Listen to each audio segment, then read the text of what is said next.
The Radio Forest Podcast. Michael Starr, what's going on, man? Forrest, you're the host and producer, right? I'm producing, I'm hosting, I'm doing it all. Yeah. Well, I'm the singer, and I also play rhythm guitar sometimes. And also, you guys produced a new album. Yes. Well, I had nothing to do with it. I was at the beach relaxing. Satchel always sends me to the beach before a vocal session. He says he wants me to sound relaxed and comfortable. So, I'll lay at the beach, ride some waves, get some tans, and then head back to the studio, cut a track, and bail back to the beach because I love the beach.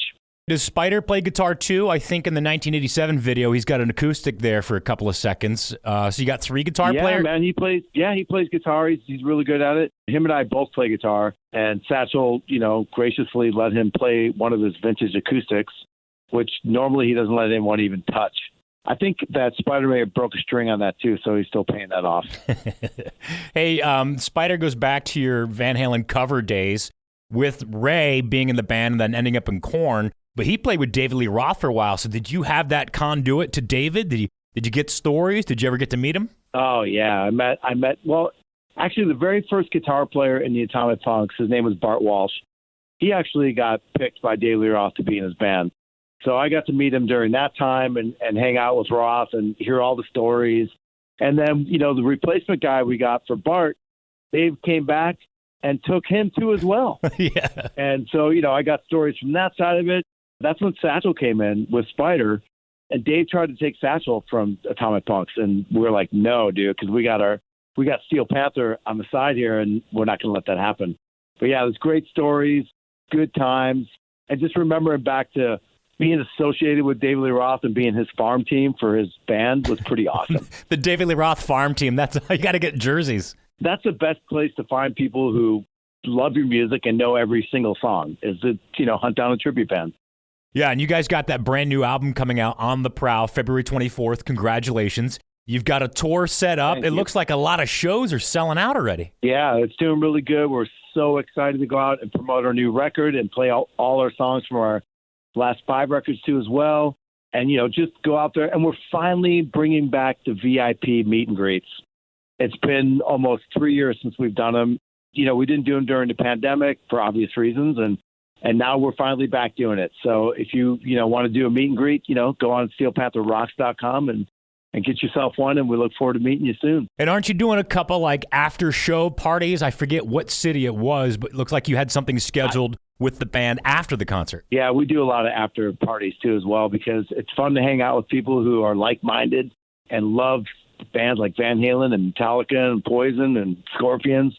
And you get to hang out with them and talk, and it's really fun, And like you, I don't remember what city it is. That's why we have a tour manager. He's like, dude, you're going here tonight. I'm like, all right, let's go. What was your thoughts then about that possible Van Halen tribute show that almost happened? Like, let's say it would be Wolfgang and Michael Anthony and Sammy and Dave and Alex, and then get somebody to fill in a guitar. As a fan, would you still go see that without Eddie? Yeah, I totally would. Eddie and Dave and Sammy are, huge pieces of Van Halen's legacy.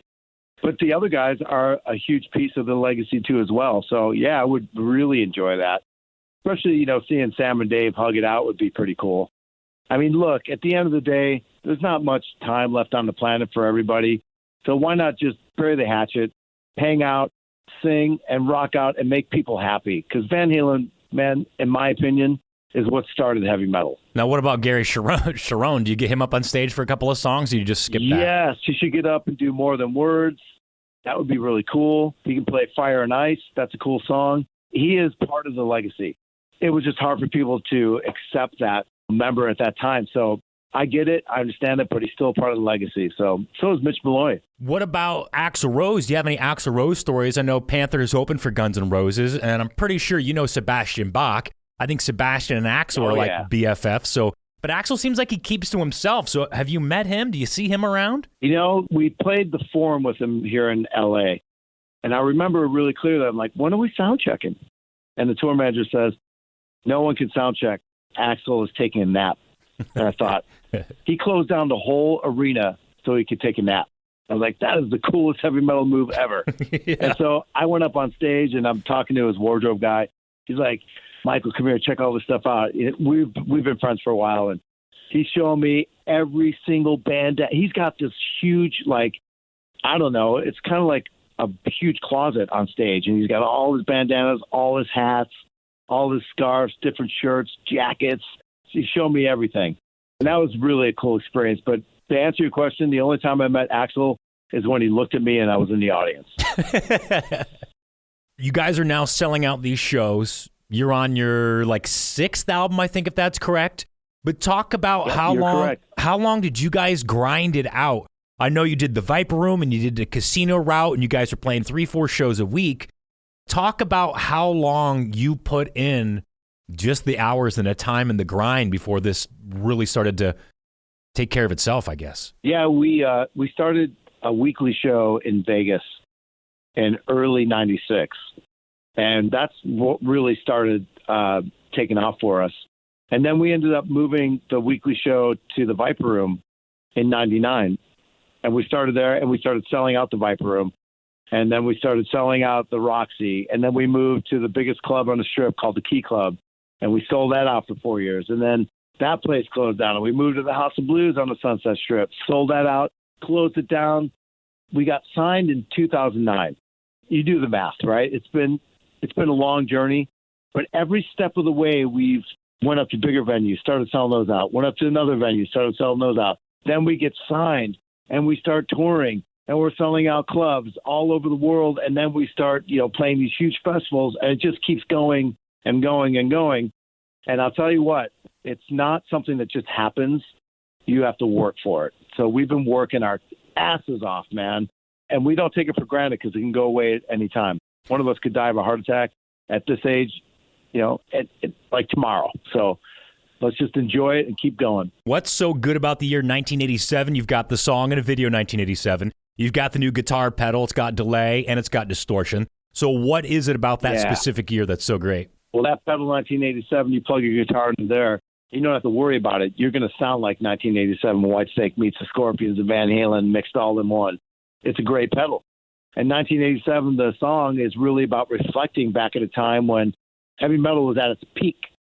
Nobody realized during 1987, at least for me, that it could be over in 4 years, because it was. At its peak, 1987, so that's why we wrote the song, to reflect on that peak. Now, did you work at all with Butch Vig when you sang with AFI? Because he's steep into that grunge era, but a lot of those grunge bands like Alice in Chains and even Pantera, they were really hair bands at first. Yeah, man, that was a cool moment for me. The singer from AFI used to come to our shows all the time, and then he just said, "Hey, you want to come sing on our record?" And I was like, "Of course." I went down there and Butch recorded a singing, and it was I sang on 2 of their records, and I sang on a song called Silver and Gold, and I got to sing the whole chorus by myself, which is pretty awesome. And it was on the radio all the time. It was really exciting, and I'm grateful that they gave me that opportunity. It's Michael Starr, singer from Steel Panther, guitarist too, on the Prowl February 24th. We've got the huge tour on the Prowl with VIP passes on the band's website. Michael, hey man, it's great to talk to you today. Thanks for having me, dude, and I look forward to talking to you again.